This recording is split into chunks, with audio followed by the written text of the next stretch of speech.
Exam की तैयारी कर रहे सभी कैंडिडेट्स को एक ऐसी किताब के बारे में बताना चाहता हूं जो जेकेएसएसबी की पूरी कुंडली आपको बता दे, जेकेएसएसबी का पूरा इतिहास आपको बता दे कि कहां से क्वेश्चन पूछे जाते हैं, किस तरह के क्वेश्चन पूछे जाते हैं और एग्जाम के लिए किस तरह से प्रिपेयर करना है। अगर आप भी जानना चाहते हैं ऐसी किताब के बारे में तो ये है आप लोगों के सामने किताब, जिसमें जेकेएसएसबी के लास्ट 2015 से लेकर 24 तक के सारे पेपर्स और 5000 सब्जेक्ट वाइज एमसीक्यूज हैं जो प्रीवियस जेकेएसएसबी के डिफरेंट एग्जाम में पूछे गए हैं। अब इस बुक की सबसे बड़ी खासियत यह है कि एक ऐसी किताब है जिसमें जेकेएसएसबी के आपको सारी वो तमाम चीज़ें मिल जाएंगी जो एक कैंडिडेट को चाहिए होती है किसी भी एग्ज़ाम को क्वालिफाई करने के लिए। आपको बता दूं ये ऑलरेडी 1000+ बच्चों ने बाय करी है और ये बच्चों के रिव्यूज़ हैं जो आपके साथ शेयर कर रहा हूं मैं। अगर आप इस बुक के बारे में पूरी जानकारी लेना चाहते हैं, किस तरह का कंटेंट इसमें दिया गया है, अगर आप जानना चाहते हैं तो आप अभी मैसेज करें हमारे व्हाट्सएप नंबर 7006332724 पे और मैसेज में आपको लिखना है बुक। जैसे आप बुक लिखेंगे आपको सारी डिटेल जो है वो मिल जाएगी। Alright beautiful people, what's up guys, welcome to JKSSB online tutorial. मैं हूं सतीश और आज मैं आप लोगों के लिए एक न्यू एमसीक्यू सीरीज स्टार्ट करने वाला हूं for your upcoming JKPSI and other competitive exams. Speciality बता देता हूं क्योंकि आज फर्स्ट लेक्चर हमारा रहने वाला है and I will try to keep it continue for the rest of the days. So basically आज जो हम स्टार्ट करेंगे, बात करेंगे हम लोग जनरल अवेयरनेस के एमसीक्यूज़ के ऊपर एंड जितने भी क्वेश्चंस आप लोगों को इस वीडियो में मैं डिस्कस करने वाला हूँ ये सारे के सारे आपके एसएससी सीजीएल एग्ज़ाम में पूछे गए हैं। अब मैं आप लोगों को एसएससी सीजीएल एग्ज़ाम में जो आए हुए क्वेश्चंस हैं वो क्यों करवा रहा हूँ, क्योंकि सेम पैटर्न आप लोगों को आपके जेकेपीएसआई में देखा जाएगा, चाहे वो मैथ हो, चाहे वो रीजनिंग हो, चाहे इंग्लिश वाला पोर्शन हो, चाहे वो जनरल अवेयरनेस वाला पोर्शन हो। सब चीज़ें आपको एसएससी के अकॉर्डिंगली ही देखे जाएंगे। मैं ये नहीं कह रहा कि आप एसएससी की किताबें पढ़ना शुरू कर दो, लेकिन मैं एक चीज़ ज़रूर आपको बोलूँगा कि एसएससी लेवल का कंटेंट आपको देखने को मिलेगा। मैं जो आप लोगों को जो चीज़ें करवाऊँ, एसएससी का मतलब ये नहीं कि कुछ बहुत ही टॉप लेवल के क्वेश्चन या कुछ अलग। एसएससी के क्वेश्चंस को करने का सिंपल मतलब सिर्फ यही है कि एटलीस्ट जानकारी हो जाती है कि किस तरह के क्वेश्चन एग्जाम में पूछे जाते हैं। क्योंकि कुछ लोग जब कभी पढ़ना शुरू करते हैं तो एक ही सब्जेक्ट में इतना डीप चले जाते हैं कि बाकी वाली चीज़ें रह जाती हैं। तो हमें किसी चीज़ में पीएचडी नहीं करनी, बाकायदा चीज़ों को उतना ही करना है जितना एग्ज़ाम के लिए रिक्वायर्ड है। क्लियर है? तो अगर फर्स्ट लेक्चर को अच्छा प्यार मिलता है, आपकी तरफ से अच्छे कमेंट्स मिलते हैं और आप लोग अगर डिमांड करते हैं कि इसको कंटिन्यू रखने के लिए, then I will try to get my time for preparing this lecture on a daily basis. Otherwise हमें अपना जो पेड कोर्स में हमारा जो सिलेबस है, ठीक है, जेकेपीएसआई का जो पेड कोर्स हमारा चल रहा है 90 डे सिलेक्शन चैलेंज, उसमें हमारा सिलेबस ऑलमोस्ट ख़त्म होने वाला है। तो उसको ही हमने फ़िलहाल ख़त्म करना है और इसी चक्कर में एक्स्ट्रा टाइम नहीं मिल पा रहा ताकि हम लोग इसके ऊपर मतलब यूट्यूब पे ऊपर भी फ्री वीडियोस अपलोड कर सकें। लेकिन अगर इस सीरीज़ को अच्छा आप लोग प्यार देते हैं तो definitely I will try to keep it continue for rest of the days. Okay, तो चलिए, आज थोड़ा फर्स्ट लेक्चर था इसलिए थोड़ी बातें ज़्यादा कर ली, सॉरी फॉर दैट। तो शुरू करते हैं हमारा आज के लेक्चर का हमारा पहला इंपॉर्टेंट क्वेश्चन। और जैसे कि मैं ऑलरेडी बता चुका हूँ ये सारे के सारे क्वेश्चंस मेरे खुद के नहीं है, ये कंबाइंड क्वेश्चन है जो एग्ज़ाम में पूछे गए हैं, ठीक है। और प्रॉपर जीएस के सेट के क्वेश्चन है, जीएस के अंदर जो क्वेश्चन आए हुए हैं डायरेक्टली वही मैं आपसे पूछ रहा हूँ। इससे अगर आप ये क्वेश्चन कर लेते हैं ना, इससे दो फायदे होंगे। पहला तो आपको पैटर्न पता लग जाएगा, दूसरा आपको देखो पैटर्न में क्या है कि कितने क्वेश्चंस आते हैं, कहाँ से क्वेश्चंस आते हैं, किस किस सब्जेक्ट में किस किस तरह के क्वेश्चन आते हैं। तो ये पैटर्न है। अगर किसी बंदे ने ये डिकोड कर दिया तो मुझे लगता है बाकी कुछ चीज़ करने की जरूरत नहीं पड़ती, ठीक है। बाकी ऑब्वियसली बात है, पढ़ते तो सारे ही। क्वेश्चन पूछा गया पहला कि बताइए who among the following is the world renowned exponent of the bamboo flute. ठीक है, फ्लूट का पता ही आपको, बांसुरी। तो मतलब बांसुरी की अगर मैं बात करूं, बैम्बू फ्लूट की अगर मैं बात करूं, तो कौन से ऐसे शख्स हैं जो वर्ल्ड में जाने जाते हैं अपनी इस मतलब वर्ल्ड रिनोन्ड एक्सपोनेंट है किसमें, इस बैम्बू फ्लूट में, ठीक है। तो इसका जो आंसर है अगर आप लोगों को पता है तो आप लोग अपने कॉपी पे लिख सकते हैं, क्लियर है? I will otherwise you can pause this video, okay, wait for some time. अगर आपको आंसर आता आप लिखिए अपनी कॉपी पे, otherwise I will give the right answer, ठीक है?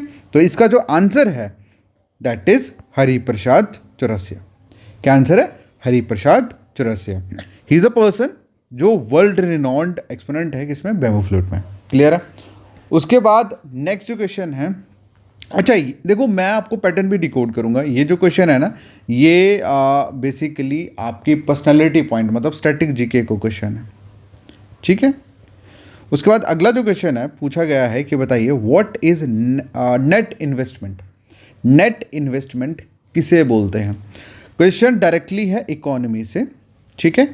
और जिन बच्चों ने इकोनॉमी पढ़ी है उनको डायरेक्टली इसका आंसर पता होगा, because if you will see some of the concept in economy that is related, that is just like your math position, just like math equations. So if you know that equation you can easily give the answer of this question, otherwise you will not be able to find even mark the right answer. Clear? तो इसका जो answer है अगर आपको पता है you can write down in your notebook. Clear? Otherwise give you the answer. तो इसका जो आंसर है that is gross investment minus depreciation, ठीक है? This is the formula through which you can find out the net investment. Clear? चलिए अगला जो question है पूछा गया है कि बताइए India won ICC men's cricket world cup for the first time of the following year. तो कई बार हलवा क्वेश्चन भी एग्जाम में आते हैं। क्लियर है?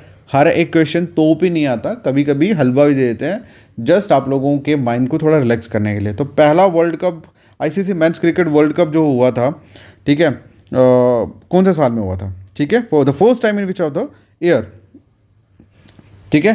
तो बेसिकली अगर मैं बात करूं क्वेश्चन में सिंपल बोला गया है कि इंडिया का पहला आईसीसी जो वर्ल्ड कप था जो उसने फर्स्ट टाइम जीता था, कौन से साल में जीता था? तो इसका आंसर आप सभी लोग जानते हैं, आंसर वॉज 1983, ठीक है? 1983 में जीता था। उसके बाद अगला जो क्वेश्चन है पूछा गया है कि बताइए Kathakali is one of the classical dance of India is predominantly performed in which of the following state.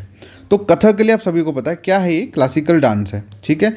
जैसे हर एक स्टेट की अपनी एक पर्टिकुलर कल्चर हेरिटेज होता है। Just like if I talk about Jammu and Kashmir, then I know the official song that is पाक, ठीक है?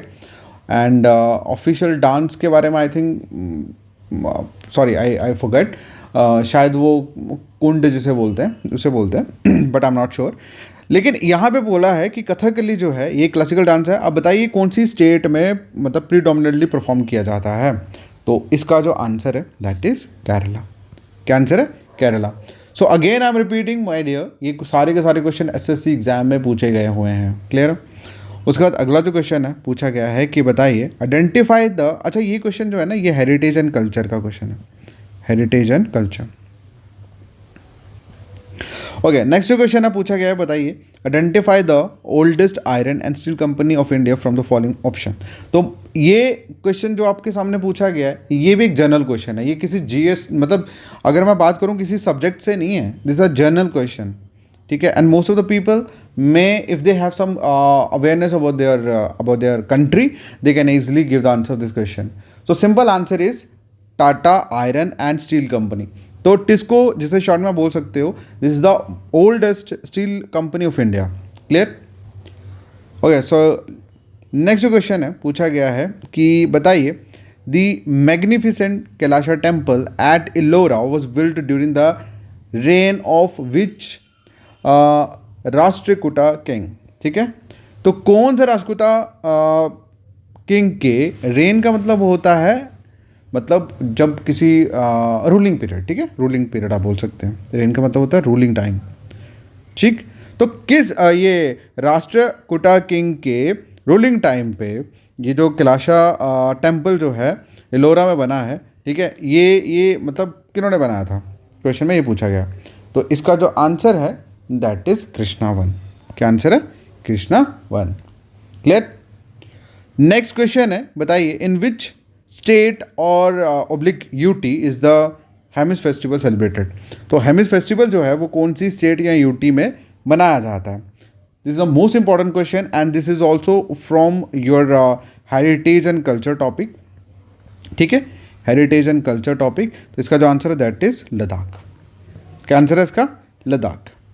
ऑलराइट, नेक्स्ट क्वेश्चन की अगर मैं बात करूं, नेक्स्ट क्वेश्चन में पूछा गया है कि बताइए which of the following is the largest artificial lake of Asia. क्या है? Which of the following is the largest artificial lake of India. तो इसका जो आंसर है that is which lake? That is Bhopal lake. ठीक है, भोपाल लेक जो है वो लार्जेस्ट आर्टिफिशियल लेक है किसकी? एशिया की। उसके बाद अगला जो क्वेश्चन है पूछा गया है कि बताइए in 2022 Zakir Hussain become the youngest percussionist to be honoured with which award. ठीक है, तो इनको मतलब किस अवार्ड के साथ सम्मानित करा गया?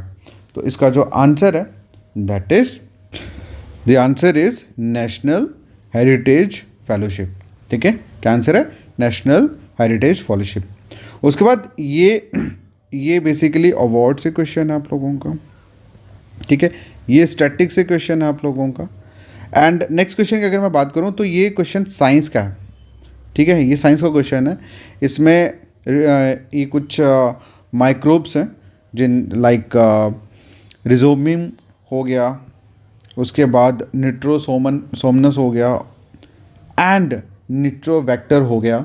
ये किसके लिए यूज़ किए जाते हैं क्वेश्चन में ये पूछा गया। तो इसका जो आंसर है दैट इज़ नाइट्रोजन सर्कल के लिए। किसके लिए यूज़ किए जाते हैं? नाइट्रोजन सर्कल के लिए। सो आज की जो MCQ सीरीज़ है वो हम यहीं तक रखेंगे, 10 ही करेंगे। After that after this video I will see you respond. If you are happy with this series then I will continue, otherwise हमारा जो पेड वाला है अदरवाइज उसी को सबसे पहले हम खत्म करेंगे। ठीक है, अगर आप लोगों का रिस्पांस अच्छा रहा तो कंटिन्यू करेंगे, अदरवाइज जो हमारा पेड में जो बचा है हम पहले उसी को खत्म करेंगे। ठीक है, so rest things depends on you and बाकी मिलते हैं नेक्स्ट वीडियो में। तब तक के लिए thank you so much, take care, bye bye.